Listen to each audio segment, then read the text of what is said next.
बहनों और भाइयों, राष्ट्र से बढ़कर के कुछ नहीं हो सकता, कुछ नहीं हो सकता। और राष्ट्र तब सशक्त होगा जब हम एक रहेंगे, नेक रहेंगे, तभी नेक रहेंगे।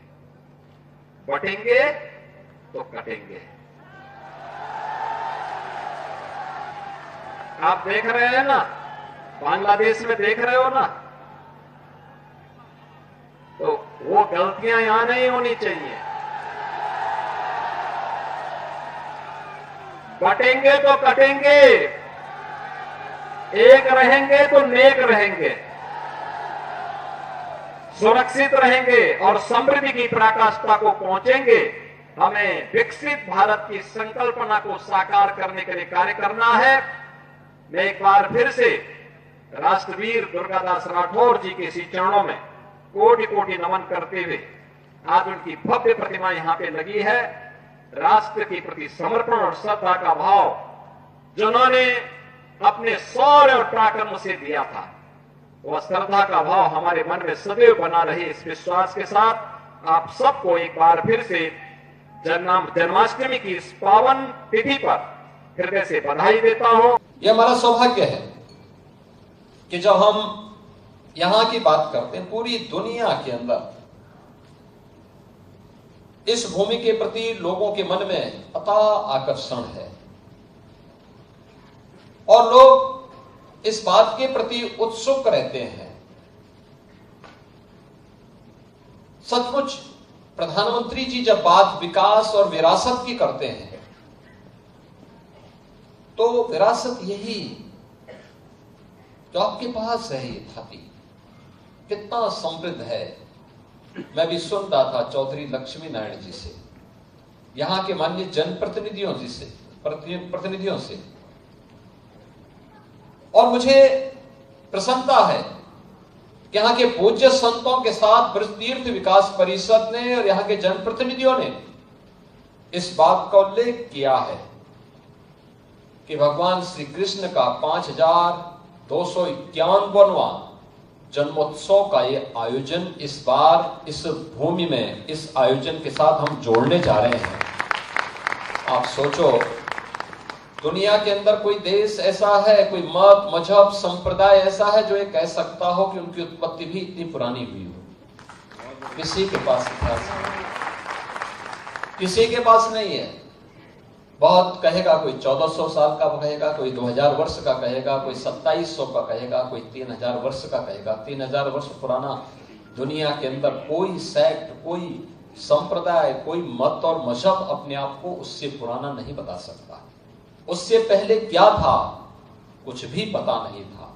और इसीलिए हम कहते हैं इस धरती का और खासतौर पर भारत का एक ही धर्म है, वो सनातन धर्म है। यही भारत का राष्ट्रीय धर्म है।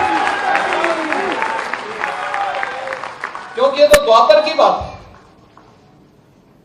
द्वापर के तत्काल बाद तो कलयुग आ गया।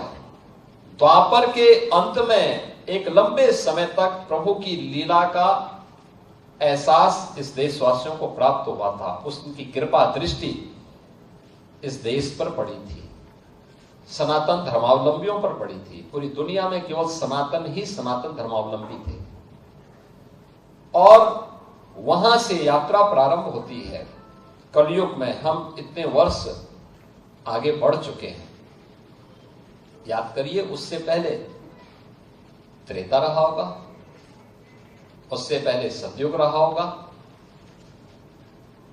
एक लंबा इतिहास, एक लंबी थाती विरासत हमारे पास, जिसको हमारे पूज्य संतों ने, इनकी विरासत ने संभाल करके रखा है। और आज भी अपने धार्मिक आयोजनों के माध्यम से, इस प्रकार के आयोजनों के माध्यम से, इस विरासत के संरक्षण के लिए, कथा वार्ता के माध्यम से, भोजपत्रों के माध्यम से, पांडुलिपियों के माध्यम से, गुरु शिष्य की परंपरा के माध्यम से उसके संरक्षण का काम किया गया। श्री कृष्ण जन्माष्टमी इसी बात का संदेश हम सबको देता है।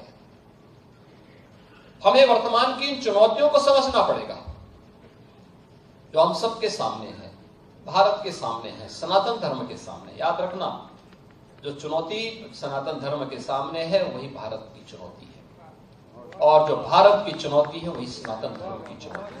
दोनों एक दूसरे से अपने आप को अलग नहीं कर सकते, कोई एक दूसरे से अलग नहीं कर सकता। और मैं तो आज पूज्य संतों का आह्वान करूंगा, इस समय है उनको स्वयं आगे आकर के पूरे समाज को एकजुट करने के सावधान के साथ आगे बढ़ना पड़ेगा।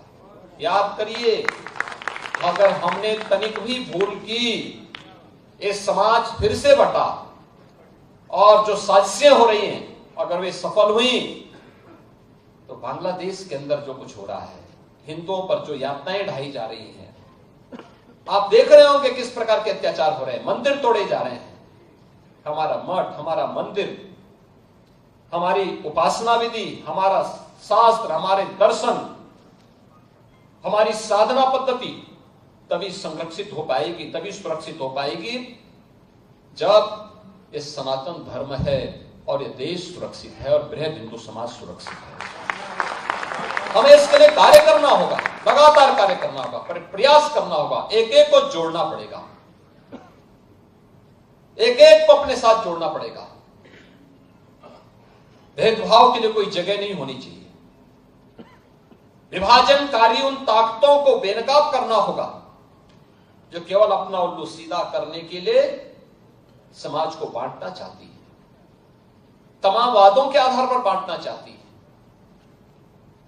उनके लिए राष्ट्र की कीमत पर राजनीति उनके लिए अभिष्ट हो गई, लेकिन हमारे लिए राष्ट्र सर्वप्रथम है। राष्ट्र की कीमत पर कोई राजनीति नहीं हो सकती। हमें चुनना होगा, पहले राष्ट्र को चुनेंगे, उसके लिए किसी भी प्रकार के बलिदान देने के लिए तैयार होंगे, लेकिन उसकी कीमत पर कोई राजनीति स्वीकार्य नहीं है। मुझे पूरा विश्वास है कि हमारा यह ब्रज क्षेत्र अपनी इस विरासत को संरक्षित करते हुए, निरंतरता को आगे बढ़ाते हुए आगे बढ़ेगा, कोई संदेह नहीं होना चाहिए। और मैं आपको इस बात के लिए आश्वस्त करता हूं कि केंद्र और राज्य शासन दोनों मिलकर के इस अभीष्ट लक्ष्य की प्राप्ति करने के लिए जो कुछ भी सर्वोत्तम होगा वो हम करेंगे, हम लोग करेंगे, कहीं पीछे नहीं हटेंगे, किसी भी स्थिति में पीछे नहीं हटेंगे, कभी पीछे नहीं हटेंगे। इसके लिए जो भी प्रयास करने होंगे। और आज मुझे प्रसन्नता है कि आज से 7 वर्ष पहले जब यूपी की चर्चा होती थी, यूपी की चर्चा किन मुद्दों पर होती थी? यूपी की चर्चा दंगों के कारण होती थी, यूपी की चर्चा जवाहरबाद जैसी घटनाओं के कारण होती थी, यूपी की चर्चा गुंडागिर्दी और अराजकता के कारण होती थी। आज उत्तर प्रदेश की चर्चा जब होती है तो वह यहां के रंगोत्सव से होती है, जन्मोत्सव से होती है, जन्माष्टमी के आयोजन से होती है। अयोध्या धाम में 500 वर्षों की 505 सदी की इंतजार को समाप्त करते हुए अयोध्या में रामलला के पुनः विराजमान होने को लेकर के होती है, काशी की कायाकल्प को लेकर के होती है, वैष्णो कुंभ को लेकर के होती है, प्रयागराज कुंभ को लेकर के होती है। तीर्थ धामों के विकास के लिए जो कुछ किया जा रहा है वह उस रूप में होती है, और विकास के रूप में भी आज उत्तर प्रदेश की चर्चा होती है। आज लोगों को लगता है कि हां, अब उत्तर प्रदेश प्रश्न प्रदेश नहीं है, आज उत्तर प्रदेश अनलिमिटेड पोटेंशियल का प्रदेश बन चुका है। उत्तर प्रदेश वह सब कुछ करने की सामर्थ्य रखता है जो देश चाहता है, और भारत को $5 ट्रिलियन की इकोनॉमी बनाने में, जिस उत्तर प्रदेश को पहले विकास का बैरियर माना जाता था, आज उत्तर प्रदेश अपनी विरासत और विकास का बेहतरीन समन्वय के माध्यम से भारत के विकास का ग्रोथ इंजन बन करके तेजी के साथ उसमें योगदान देने के लिए अपने आप को तैयार कर रहा है। और ये विकास की योजनाओं का जो आज लोकार्पण और शिलान्यास हो रहा है वह इसी के साथ जुड़ा हुआ है।